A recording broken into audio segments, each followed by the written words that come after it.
Hello guys, welcome to IFS.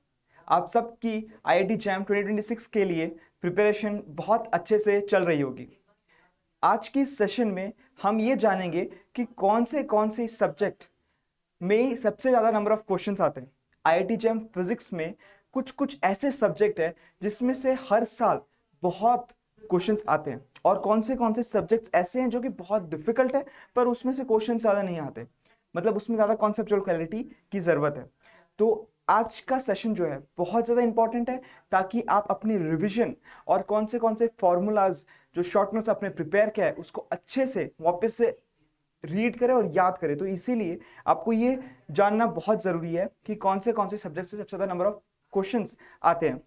पहले हम देखते हैं कि ये जो पेपर एनालिसिस है ये आखिरी 10 सालों का पेपर एनालिसिस है। हमने किया है कि देखा है कि कौन से सब्जेक्ट में सबसे क्वेश्चंस आ रहे हैं। ठीक है, तो अगर हम देखेंगे मैथमेटिकल फिजिक्स से 2025 में 6 क्वेश्चंस आए थे, और 2024 में 11 नंबर ऑफ क्वेश्चंस आए थे, और 2023 में 9, और 2022 में वापस से 11 नंबर ऑफ क्वेश्चंस आए थे। तो आपको ये दिख रहा होगा कि 2025 में मैथमेटिकल फिजिक्स से ज्यादा क्वेश्चंस नहीं आए। इसका मतलब कि 2026 में ऐसा हो सकता है कि मैथमेटिकल फिजिक्स से ज्यादा नंबर ऑफ क्वेश्चंस आए। ठीक है, तो मैथमेटिकल फिजिक्स आपकी अगर अच्छे स्ट्रांग है तो उसको अच्छे से रिवाइज करते रहिए, क्योंकि इस बार 2026 में इसमें से ज्यादा क्वेश्चंस आने की आसार ज्यादा है। क्लासिकल मैकेनिक्स एक बहुत ही कॉन्सेप्चुअल सब्जेक्ट है जिसको आपने 11th और 12th में भी पढ़ा होगा। आईआईटी जे के लिए जो पढ़े हैं वो भी प्रिपेयर किए होंगे क्लासिकल मैकेनिक्स को। और क्लासिकल मैकेनिक्स से ऑन एन एवरेज हर साल 9 से 10 क्वेश्चंस आते ही हैं, बट वो क्वेश्चन जो होते हैं बहुत कॉन्सेप्चुअल होते हैं। इसमें फॉर्मूला बेस्ड क्वेश्चंस नहीं आते, इसमें कॉन्सेप्चुअल क्वेश्चंस आते हैं। जो जिनके कॉन्सेप्ट्स बहुत अच्छे से क्लियर है, जो पहले से क्लासिकल मैकेनिक्स पढ़ते आ रहे हैं और कॉन्सेप्ट्स बहुत स्ट्रांग हो चुके हैं, उनके लिए क्लासिकल मैकेनिक्स की जो फॉर्मूला जो क्वेश्चंस है उसको अच्छे से प्रिपेयर करते रहना, उनको सॉल्व करते रहना आपको क्लासिकल मैकेनिक्स के लिए। और ऑसिलेशंस एंड वेव्स ये एक छोटा सब्जेक्ट है, बट इसमें से भी अच्छे नंबर ऑफ क्वेश्चंस आते हैं। 8 से 6 क्वेश्चंस आते हैं हर साल। तो ऑसिलेशन एंड वेव्स, इसको भी आपको, अगर आपने फॉर्मूला शीट्स बनाया तो इसको भी रिवाइज करना है। अगर हम लोग देखेंगे इलेक्ट्रिसिटी एंड मैग्नेटिज्म सबसे ज्यादा नंबर ऑफ क्वेश्चंस इसमें से आते हैं, और इसमें कॉन्सेप्चुअल भी और फॉर्मूला बेस्ड दोनों तरीके के क्वेश्चंस आते हैं। आपने 11th और 12th में इलेक्ट्रिसिटी तो पढ़ा होगा, इलेक्ट्रिसिटी मैग्नेटिज्म, आपने इलेक्ट्रोस्टैट्स पढ़ा होगा, आपने मैग्नेटोस्टैट्स पढ़ा होगा, आपने इलेक्ट्रिक करंट पढ़ा होगा, सब कुछ पढ़ा होगा। तो आईआईटी जैम में भी जो हम लोग 11th और 12th में जो बेस बनाए हैं उसी के ऊपर ज्यादा नंबर ऑफ क्वेश्चंस आते हैं। तो इलेक्ट्रिसिटी एंड मैग्नेटिज्म जो है वो भी आपको अच्छे से प्रिपेयर करते रहना है, उसके जो शॉर्ट नोट्स आपने बनाए हैं उसको रिवाइज करते रहना है।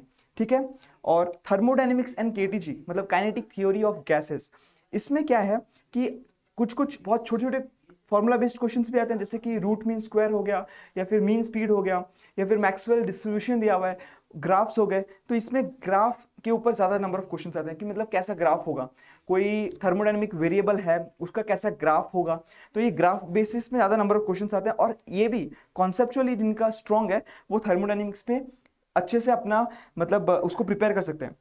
मॉडर्न फिजिक्स आपके लिए फ्यूचर के लिए बहुत इंपॉर्टेंट है। अगर आप अभी मॉडर्न फिजिक्स को रिवाइज कर करके बहुत स्ट्रांग कर देंगे तो ऐसा हो सकता है कि जब आप आईआईटी में चले जाए या फिर आप एमएससी कर रहे हो तो आपको ये मॉडर्न फिजिक्स को जो अभी आप प्रिपेयर किए उस समय आपको बहुत हेल्पफुल रहेगा। तो मॉडर्न फिजिक्स भी आपको प्रिपेयर करते रहना है। ठीक है, इसके भी जो क्वेश्चन है शॉर्ट नोट्स बना के करते, इसको भी सॉल्व करते रहना। ठीक है, अब उसके बाद लास्ट में हम लोग आते हैं सॉलिड स्टेट फिजिक्स के लिए, solid state physics and electronics. अब इनमें जो क्वेश्चंस आते हैं वो ज्यादा फॉर्मूला बेस्ड आते हैं और ज्यादा कॉन्सेप्चुअल नहीं होते हैं। मतलब कि क्लासिकल मैकेनिक्स जो बहुत कॉन्सेप्चुअल है जिसको बहुत टाइम लगता है समझने में, सॉलिड स्टेट फिजिक्स वैसा नहीं है। सॉलिड स्टेट फिजिक्स कम टाइम में समझा जा सकता है, बट जो नंबर ऑफ क्वेश्चंस हम देख रहे हैं कि इसमें नंबर ऑफ क्वेश्चंस हमेशा ज्यादा आते हैं। मतलब कि अगर आपके पास कम टाइम है और आपको लगता है कि मुझे आईआईटी जैम क्लियर करना है, तो सॉलिड स्टेट फिजिक्स में आप अगर फोकस करते हैं, सॉलिड स्टेट फिजिक्स और इलेक्ट्रॉनिक्स में, तो आपके चांसेस बहुत बढ़ जाएंगे। क्योंकि इन में से देखिए 11 11 7 7 10 ऐसे क्वेश्चंस आ रहे हैं, मतलब कि प्रोबेबिलिटी कि आप क्वेश्चन सॉल्व कर दे इनमें से ज्यादा है। तो सॉलिड स्टेट फिजिक्स अगर आपके पास कम टाइम है और कॉन्सेप्चुअल क्लैरिटी क्लासिकल मैकेनिक्स जैसे सब्जेक्ट में नहीं है तो आपको करना चाहिए। उसके बाद अगर हम देखेंगे कि एवरेज नंबर ऑफ क्वेश्चंस, मैंने बताया था कि इलेक्ट्रिसिटी एंड मैग्नेटिज्म सबसे ज्यादा आते हैं इसमें से। ठीक है, सॉलिड स्टेट फिजिक्स अगर कॉन्सेप्चुअल नहीं है बट आपको फॉर्मूला कम टाइम में करना है तो सॉलिड स्टेट फिजिक्स आपके लिए बहुत ज्यादा जरूरी है, इंपॉर्टेंट है। ठीक है।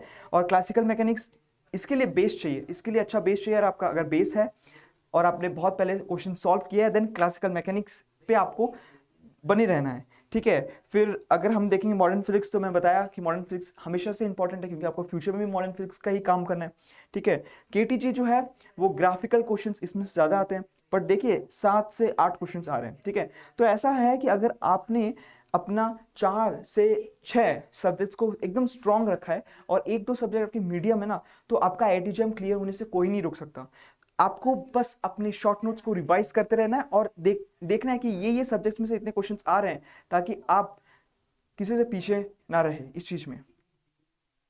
ये एवरेज डिस्ट्रीब्यूशन है, आप देख सकते हैं एवरेज डिस्ट्रीब्यूशन वापस से इलेक्ट्रिसिटी एंड मैग्नेटिज्म हो गया, क्लासिकल मैकेनिक्स हो गया, फिर सॉलिड स्टेट फिजिक्स हो गया। ये तीनों सबसे इंपॉर्टेंट है जिनको आपको हमेशा प्रिपेयर करते रहना है, ठीक है। और इस बार लगता है मैथमेटिकल फिजिक्स से ज्यादा क्वेश्चंस आएंगे क्योंकि 2025 में ज्यादा क्वेश्चंस नहीं आए थे, तो इस बार आने के आसार ज्यादा है, ठीक है।